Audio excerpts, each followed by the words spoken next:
حیوان کی 3 قسمیں ہیں. ایک وہ جانور ہے جو نقصان تو کسی کا نہیں کرتا لیکن صرف اپنا بھلا چاہتا ہے, اپنے بیٹے کے لیے, اپنے بچے کے لیے, جو کچھ ہے وہ اپنے لیے. جیسے یہ بھینسیں ہیں اور گائے ہیں, اگر یہ دودھ دے رہی ہوں اور دودھ نکالنے کا وقت ہو تو انہی کے بچے کو چھوڑو تو اس کے تھن میں جا کے وہ بچہ اپنے بچے کو دودھ پلاتی ہے بھینس, اور کسی دوسرے بھینس کا بچہ چھوڑ دو تو دودھ نہیں پلائے گی, اپنے بچے کے لیے بھلا. گائے ہے تو اس گائے کے بچے کو چھوڑو تو وہ اسے دودھ پلائے گی, اور دوسری گائے کا بچہ دوسری گائے کے تھن کے نیچے کرو تو وہ نہیں دودھ پلائے گی, میرا بچہ نہیں ہے. فرمایا اگر لوگوں نے صرف اپنے بچوں کا, اپنے گھر والوں کا صرف یہی بھلا چاہتے ہیں, میری کمائی صرف انہی کے لیے ہے, دوسروں کے لیے نہیں ہے, علماء نے لکھا ہے, تو ابھی ہمارے اندر کمال انسانیت پیدا نہیں ہوئی ہے, ابھی ہم جانوروں کی صف میں ہیں. کس کی صف میں ہیں؟ جانوروں کی صف میں ہیں. اتنا تو بھینس بھی کرتی ہے اور اتنا گائے بھی کرتی ہے. جانوروں کی دوسری قسم یہ ہے کہ اپنے بھلے کے لیے اور اپنے فائدے کے لیے دوسرے کو جانور نقصان پہنچا دیتا ہے. فرمایا وہ شیر ہے, بھیڑیا ہے, بھوک لگی تو اپنی بھوک دور کرنے کے لیے دوسرے جانوروں پہ حملہ کر کے اپنی بھوک مٹا لیتا ہے اور دوسرے کو نقصان پہنچا دیتا ہے. فرمایا اگر انسانوں میں یہ قسم ہے کہ اپنے بھلا کے لیے اور اپنے فائدے کے لیے اور اپنے نفع کے لیے دوسروں کو نقصان پہنچا رہا ہے تو اس کے اندر ابھی کمال انسانیت نہیں پیدا ہوئی ہے, ابھی یہ جانوروں کی لسٹ میں ہے. سمجھ رہے؟ میرا بھلا, میری دکان چل جائے دوسرے کی نہ چلے, میری زمین اچھی ہو جائے دوسرے کی بالکل دریا اور سمندر کے کنارے چلی جائے. فرمایا بزرگو دوستو ابھی ہمارے اندر کمال انسانیت نہیں ہے کہ اپنے فائدے کے لیے دوسروں کو نقصان پہنچا دے. جانوروں کی تیسری قسم وہ ہے بزرگو دوستو کہ ان کا فائدہ کچھ نہیں ہوتا لیکن نقصان پہنچا دیتے ہیں. ان کا اپنا فائدہ نہیں ہوتا کچھ لیکن وہ نقصان پہنچا دیتے ہیں. یہ ہیں سانپ اور بچھو. سانپ اور بچھو, بچھو جس کو ڈنک مار دے اور سانپ جس کو ڈس لے وہ بیچارہ پوری رات تڑپتا ہے, اور نہ سانپ کا کچھ بھلا ہوتا ہے نہ بچھو کا بھلا ہوتا ہے. فرمایا ایسے دنیا میں لوگ ہیں, انسان ہیں, دیکھنے میں شکل انسان کی ہے لیکن صفت جو ہے وہ سانپ اور بچھو کی ہے. وہ کیسے؟ غیبت کر کے, چغلی کر کے, شوہر اور بیوی میں جھگڑا کرا دیا, باپ بیٹے میں لڑائی کرا دی, بھائی بھائی میں جھگڑا کرا دیا, خاندان کو خاندان سے ٹکرا دیا, پڑوسی اور پڑوسی میں چغلی اور غیبت کر کے بزرگوں دوستوں قتل کروا دیا. فرمایا ایسے انسان بزرگوں دوستوں سانپ اور بچھو ہیں, فائدہ ان کا کچھ نہیں ہوا, صرف غیبت اور چغلی کر کے بزرگوں دوستوں دو انسانوں میں انہوں نے جھگڑا کروا دیا. میرے بھائیوں بزرگوں دوستوں اس لیے دین جو ہے وہ سیکھنے کا نام ہے. اب تک جو مذاکرات ہو رہے تھے الحمدللہ آپ کو بتایا جا رہا تھا, ہر نشستوں میں بات آئی ہے. یہ بزرگوں دوستوں امانت ہے, جہاں بھی ہم جائیں اس کا مذاکرہ کریں اور لوگوں میں اس کو پھیلائیں. دیکھو محبت بہت بڑی چیز ہے, نفرت اچھی چیز نہیں ہے, عداوت اچھی چیز نہیں ہے. حدیث شریف ہے لا تدخلوا الجنت حتی تؤمنوا, تم جنت میں داخل نہیں ہو سکتے جب تک ایمان نہ لاؤ. وَلَن تُؤْمِنُوا حَتَّى تَحَابُّوا, اور ایمان والے نہیں ہو سکتے کامل ایمان والے جب تک آپس میں محبت نہ کرو. ہم نے یہ سمجھا صرف اپنے بیٹوں سے اور بیٹی سے اور ناتی پوتے سے محبت کرنا, باقی اور لوگوں سے محبت کرنا نہیں, ہر ایمان والے سے محبت. جب تک محبت نہیں ہوگی ایمان کامل نہیں ہوگا. اللہ کے نبی صلی اللہ علیہ وسلم نے ارشاد فرمایا اولا ادلکم علی شیء اذا فعلتموه تحاببتم، کیا میں ایسی چیز نہ بتا دوں اگر کرنے لگو تو آپس میں محبت پیدا ہو جائے؟ افشوا السلام بینکم، تو تم سلام کا رواج دو۔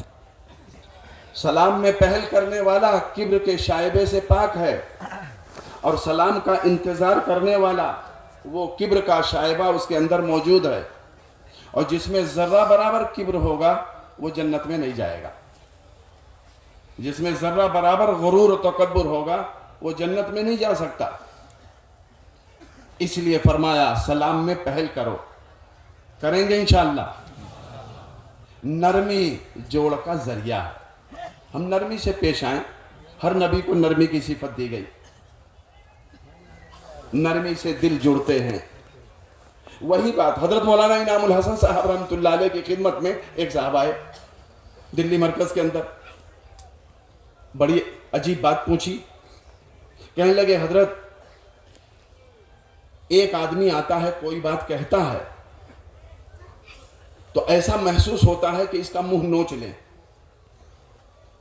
اور وہی بات دوسرا آدمی کہتا ہے تو طبیعت چاہتی ہے اس کا منہ چوم لیں۔ ارے بھائی دونوں میں فرق ہوا نہیں؟ فرق ہوا۔ وہی بات ایک آدمی نے کہی تو طبیعت کہتی ہے کہ اس کا منہ نوچ لیں، غصہ اتنا آتا ہے، اور ایک آدمی وہی بات کہتا ہے تو طبیعت کہتی ہے اس کا منہ چوم لیں۔ حضرت کیا بات ہے؟ تو حضرت مولانا انعام الحسن صاحب رحمۃ اللہ علیہ نے فرمایا کہ اس میں بات یہ ہے کہ اخلاص اور عدم اخلاص کی بات ہے۔ جو بات کہتا ہے اور طبیعت کہتی ہے منہ چوم لیں، وہ مخلص آدمی، مخلص آدمی کی بات دل میں بری نہیں لگتی، اللہ تعالیٰ محبت ڈال دیتے، سمجھ رہے؟ اور جو جس کی طبیعت چاہتی ہے منہ نوچ لیں، وہ مخلص نہیں ہے، وہ مخلص نہیں ہے، وہ اندر اس کے دل کی کیفیت بدلی ہوئی ہے، اس کی نیت دوسری ہے، اس لیے دل میں محبت نہیں پیدا ہوتی، دل میں عداوت پیدا ہو جاتی ہے۔ ارے بتاؤ ایسا ہوتا نہیں ہوتا؟ ہمارے بزرگ مرکز میں موجود ہیں، حضرت مولانا عبدالستار صاحب شیخ الحدیث ہیں، اللہ ان کی عمر میں برکت عطا فرمائے، اس طرح کے جملے بہت کہتے ہیں۔ فرمایا دیکھو ڈال سے دو لفظ ہیں، ڈاکٹر ڈاکو، ڈال سے دو لفظ ہیں، ڈاکٹر اور ڈاکو دونوں ڈال سے ہیں۔ فرمایا ڈاکٹر بھی چھری مارتا ہے اور ڈاکو بھی چھری مارتا ہے، لیکن دونوں کا انداز الگ ہے، دونوں کا انداز۔ ارے بھائی آپریشن کرتا ہے ڈاکٹر تو چھری تو مارتا ہے، ڈاکو ڈاکٹر آپریشن کرتا ہے تو وہ بھی نشتر اور چھری جو ہے مارتا ہے، لیکن وہ شفا کے لیے، اور جو ڈاکو چھری مارتا ہے پیسہ لوٹنے کے لیے تو بے رحمی سے مارتا ہے، تو چھری مارنے کا دو طریقہ نہیں ہو گیا، تو انداز الگ الگ ہوتا ہے، سمجھیں؟ فرمایا سنو جب کوئی بہت غصے میں آ جائے تو اس کا فوراً جواب مت دو، جب کوئی غصے میں آ جائے تو خاموش ہو جاؤ، اس کو بھڑاس نکال لینے دو۔ کہے ٹائر کا، یہ جو گاڑی ہے ٹرک، اس کا جو ٹائر ہوتا ہے ٹیوب تو اس کا اگر پنچر بنانا ہے تو پہلے اس کا ہوا نکال لی جاتی ہے، جب ہوا نکال لی جائے گی تو وہ ٹھنڈا ہو جائے گا، پنچر بنا دو۔ اور اگر ہوا بھری ہوئی ہے تو پنچر نہیں بنا سکتے، پہلے ہوا نکلنے دو۔ ویسے یہ آدمی جو سامنے غصے میں آیا ہے تو وہ ٹیوب میں ہوا جیسے بھرا ہو ویسے بھر کے آیا ہے، خاموش رہو، اس کا یہ بھڑاس نکال لینے دو، اور جب نکل جائے گی تو ٹھنڈا ہو جائے گا۔ ارے بتاؤ بھائی صحیح ہے یا غلط ہے؟ میرے بھائیوں، بزرگوں، دوستوں، یہ سب اللہ کے راستے میں نکل کر بزرگوں دوستوں سیکھا جاتا ہے۔ ایک بات اور عرض کر دوں، زبان اور دانت کا دونوں کا مناظرہ ہو رہا تھا، زبان کا اور دانت کا، زبان اور دانت کا دونوں کا مکالمہ مناظرہ ہو رہا تھا۔ بہت لمبا مضمون ہے لیکن جو نچوڑ ہے وہ میں عرض کرتا ہوں۔ دانت یہ سوچ رہا تھا میں جیت جاؤں، اور زبان سوچ رہی تھی میں جیت جاؤں۔ بہرحال زبان نے دانت سے کہا اے دانت تم بہت سخت ہو، اور میں بہت نرم ہوں. تمہارے اندر ہڈی ہے, میرے اندر ہڈی نہیں ہے. اور تم 32 ہو, میں اکیلے ہوں. دانت تو 32 کا. اور میں تمہارے اندر بچ بچ کے رہتی ہوں, بہت ڈر کے, مڑ مڑ کے, فوراً مڑ جاتی ہوں, اس لیے کہ اگر تمہارے نیچے پڑ گئی تو میں زخمی ہو جاؤں گی. اگر دانت کے نیچے زبان دب جائے تو بتاؤ خون بہ جاتا نہیں بہتا؟ تو زبان نے کہا میں بہت نرم ہوں اور تم بہت سخت ہو. زبان نے کہا اے دانت سن لو, تم جو ٹوٹ جاتے ہو انسانوں کے منہ میں, تمہارے ٹوٹنے کی وجہ تمہاری سختی ہے. سخت ہو اس لیے ٹوٹ جاتے ہو. کسی کے 2, کسی کے 4, کسی کے 32 کے 32, اور ڈاکٹروں سے لگوانے پڑے.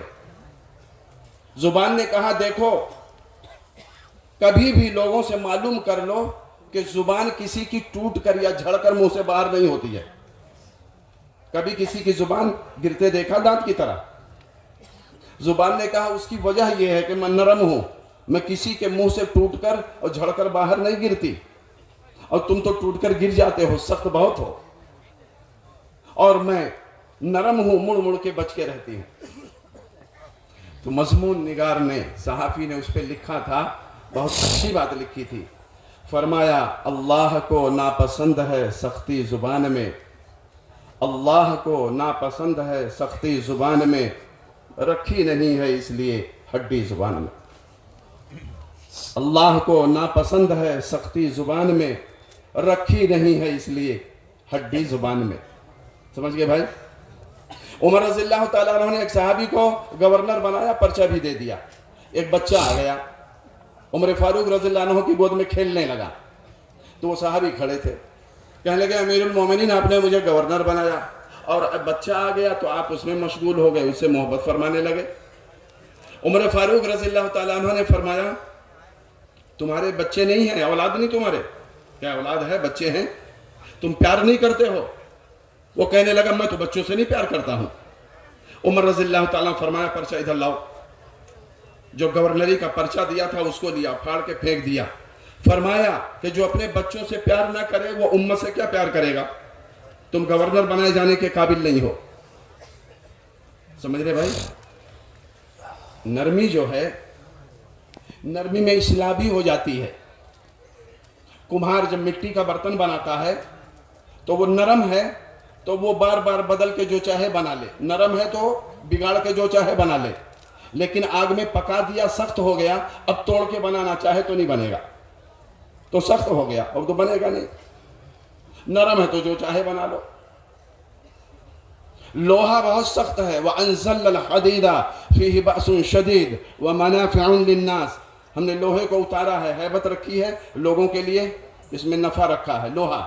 لیکن کچھ بنانا ہو تو لوہار اس کو آگ میں ڈالتا ہے. کہاں ڈالتا ہے؟ آگ میں اس لیے ڈالتا ہے کہ وہ نرم ہو جائے. تو جلدی جلدی ہتھوڑا چلاتا ہے. کوئی اوزار بنانا ہو, چھری بنانی, چاقو بنانا, کھیتی کا کوئی اوزار بنانا, تو وہ ہتھوڑا چلاتا ہے. تو وہ اب اگر پھر وہ ٹھنڈا ہو گیا, سخت ہو گیا, پھر آگ میں ڈالو. جب تک نرم تھا تو بن رہا تھا, سخت ہو گیا اب نہیں بنے گا, پھر آگ میں ڈالو, پھر اسے نرم کرو. نرمی اللہ کو پسند ہے. نرمی اللہ کو, ہاں کانٹا سخت ہوتا ہے, پھول نرم ہوتا ہے. دانت سخت ہوتا ہے, زبان نرم ہوتی. ہر نبی کو نرمی دی گئی. فَبِمَا رَحْمَةٍ مِّنَ اللَّهِ لِنْتَ لَهُمْ, اے پیارے نبی صلی اللہ علیہ وسلم, ہم نے آپ کو اپنی رحمت سے نرم بنایا ہے. وَلَوْ كُنْتَ فَظًّا غَلِيظَ الْقَلْبِ, اگر آپ سخت دل ہوتے, لَانفَضُّوا مِنْ حَوْلِكَ, تو یہ صحابہ آپ کے پاس جمع نہ ہوتے. تو آپ ایسا کیجئے, فَاعْفُ عَنْهُمْ, کوئی بے وصولی ہو جائے, غلطی ہو جائے تو معاف کر دیجئے. وَاسْتَغْفِرْ لَهُمْ, ان کے لیے استغفار کیجئے. وَشَاوِرْهُمْ فِي الْأَمْرِ, ان سے مشورہ بھی کر لیجئے. فَإِذَا عَزَمْتَ فَتَوَكَّلْ عَلَى اللَّهِ ان اللہ یحب المتوکلین. اس لیے میرے بھائیوں, بزرگوں, دوستوں, ہم سب یہاں سے جا رہے ہیں مذاکرہ سن کر, اپنی اپنی مسجدوں میں, مقامی کاموں میں, اپنے گھروں میں نرمی کے ساتھ انشاءاللہ معاملہ کریں گے انشاءاللہ. اچھا, بعض بھائی ہمارے ایسے ہوتے ہیں, بعض بھائی کہ باہر تو دوستوں میں خوب خوش رہتے ہیں, اور جیسے گھر آئے ویسے داروغہ بن جاتے ہیں. سمجھ گئے؟ بیوی ڈری ہے, لڑکا ڈرا ہے, کہیں چھپ گیا,